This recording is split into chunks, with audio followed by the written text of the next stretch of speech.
Olá, meus amigos e minhas amigas. Iniciamos o vídeo de hoje falando sobre mais uma noite de ataques atingindo o território ucraniano. Mal o ano começa e nada de novo no front, para lembrar o famoso filme. Dessa vez, segundo autoridades locais, um ataque aéreo russo em Zaporizhia, região no sul da Ucrânia, acabou resultando em uma vítima fatal. Os relatos são de que, na noite de ontem, quarta-feira, forças russas lançaram 11 bombas aéreas guiadas na vila de Stepnogorsk, que fica bem perto da linha de frente. O ataque acabou resultando na destruição de um prédio de 5 andares e foi exatamente ali que o homem foi atingido. A Ucrânia teme uma nova ofensiva russa e acha que Moscou pode querer tomar a cidade de Zaporizhia, que, apesar de estar próxima da linha de frente, ainda permanece sob o controle ucraniano. Bom, meus amigos, mas os ataques não ficaram restritos a Zaporizhia.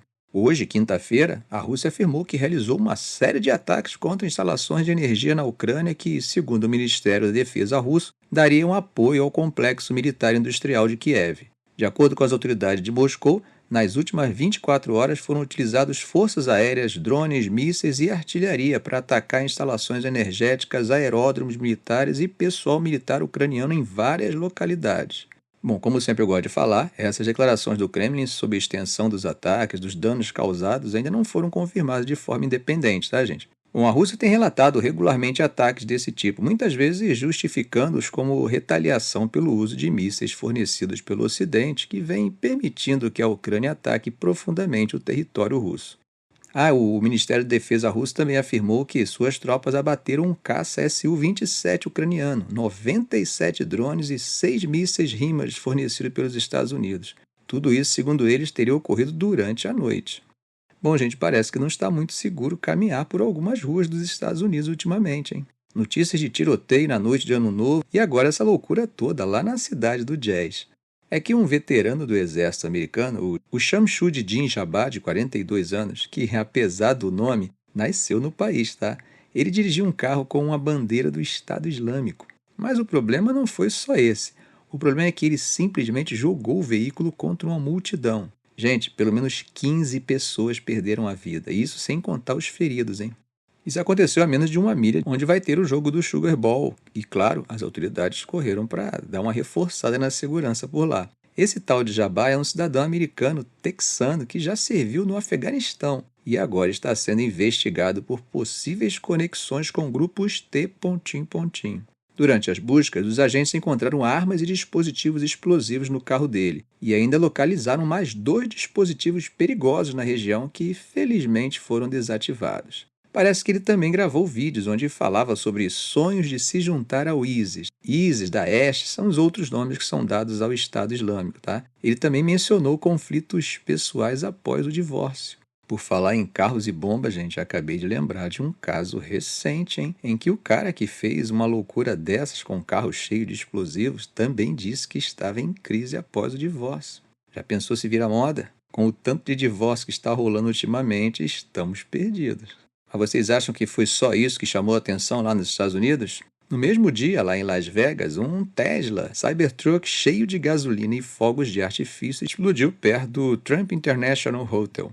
Apesar de ainda não haver provas de que os 2 incidentes estão conectados, o FBI está investigando.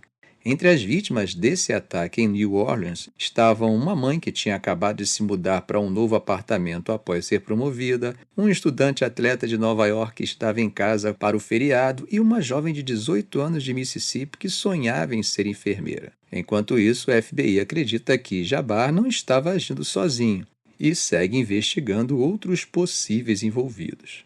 Hoje mesmo, as autoridades locais e federais vão fazer uma coletiva de imprensa para dar mais detalhes, e Biden vai reunir sua equipe de segurança nacional para acompanhar de perto as investigações. Lá em New Orleans, a segurança foi reforçada, especialmente no Caesars Superdome, que fica próximo ao local do ataque. O jogo entre Notre Dame e Georgia, que tinha sido adiado por causa do ocorrido, vai acontecer hoje à tarde. E não é só isso. A cidade também está se preparando para receber o Super Bowl em fevereiro, que vai atrair milhares de torcedores. Outras cidades também estão de olho.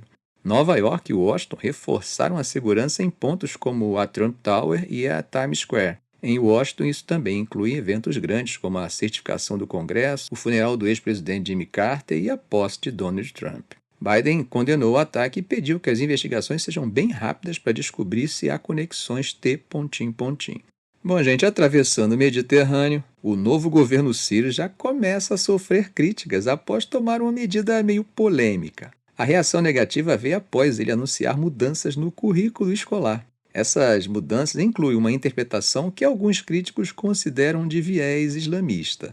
Entre as modificações listadas pelo Ministério da Educação está a substituição de expressões como caminho do bem. Adivinhe por quê? Por caminho islâmico.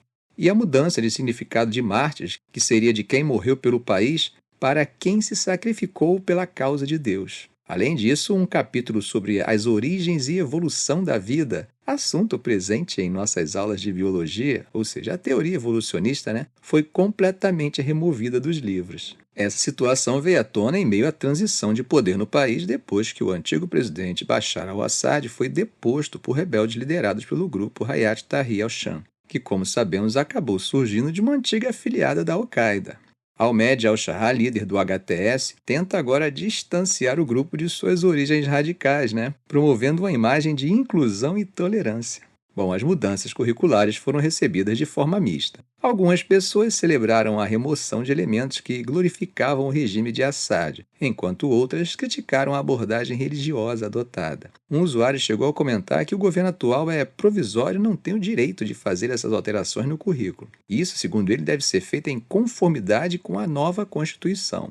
Outra crítica mencionava o que foi visto como tentativa de apagar partes importantes da história do país. O Ministério da Educação tentou minimizar a situação, Eles afirmaram que as mudanças nos currículos ainda não foram implementadas e que comitês especializados vão revisar os materiais. Segundo Nazir Mohamed Al-Qadri, ministro da Educação, as alterações principais até agora foram a remoção de conteúdos que glorificavam o regime deposto e também a substituição de imagens de bandeira do regime pela bandeira da Revolução. Al-Qadri também destacou em entrevista recente que as religiões islâmica e cristã vão continuar sendo ensinadas e que as escolas primárias seguirão sendo mistas, enquanto o ensino secundário permanecerá segregado, como era no governo do Assad. Ele ainda ressaltou que o foco das alterações é corrigir interpretações equivocadas feitas durante o antigo regime. Esse governo interino, liderado pelo HTS, está previsto para durar até março de 2025, com eleições prometidas em até 4 anos. O que resta saber é como a transição de poder será conduzida e quais mudanças adicionais esse governo provisório vai tentar implementar. E agora eu pergunto, como vocês veem essas mudanças no currículo escolar? O que vocês acham da retirada do assunto sobre a origem da vida? Bom, dando um pulinho agora na Ásia, quem diria que a Coreia do Sul estaria vivendo uma instabilidade política nesse nível, hein? Pois é, o presidente Yoon, que foi afastado de suas funções após ter declarado lei marcial no mês passado, enviou uma carta a seus apoiadores afirmando que vai lutar até o fim para proteger o país. E ele ainda tem uma base de apoio que o defende, hein? A situação é extremamente delicada. A polícia e os investigadores tentam executar o mandado de prisão emitido contra ele, mas acabam enfrentando resistência tanto da segurança presidencial quanto de centenas de manifestantes que estão bloqueando o acesso à residência oficial de Yoon. Em sua carta escrita na quarta-feira à noite, Yoon agradeceu o apoio de seus simpatizantes e prometeu continuar lutando ao lado deles. Como vocês lembram, gente, o contexto disso tudo é a decisão polêmica de ONU no dia 3 de dezembro, de impor a lei marcial para enfrentar uma crise política e combater o que ele chamou de forças anti-estatais. Essa medida foi rapidamente rejeitada pelo parlamento, que à época aprovou o impeachment poucas horas depois da declaração. Aí a decisão de lei marcial foi revogada menos de 6 horas após ser anunciada. Agora, as acusações contra Yoon incluem a tentativa de insurreição, um dos poucos crimes dos quais um presidente sul-coreano não tem imunidade. Se ele for condenado, ele poderá se tornar o primeiro presidente em exercício a ser preso no país. O Tribunal Constitucional também está analisando o impeachment e, caso ele seja confirmado, o país terá novas eleições presidenciais em até 60 dias. Enquanto isso, o ministro das Finanças, Cho Gang-mok, assumiu como presidente interino. Entre os desenvolvimentos mais recentes, também foi divulgado a indignação do partido opositor que acusa Yoon de incitar seus apoiadores a promoverem confrontos violentos. Do outro lado, os advogados de Yoon argumentam que o mandado de prisão é ilegal e não pode ser executado pelas autoridades atuais. A crise também envolve figuras militares. Um ex-ministro da Defesa que teria sugerido a Yoon declarar a lei marcial foi indiciado por insurreição, Ah, e altos comandantes militares também enfrentam acusações por suposta participação nos eventos golpistas. Ficamos por aqui. Se esse vídeo foi útil a você, faça um comentário, compartilhe em suas redes sociais, dê um like. E é claro, se ainda não for inscrito, inscreva-se no canal e ative o sininho para não perder os próximos vídeos. Ok, gente? Um grande abraço do professor Arão Alves.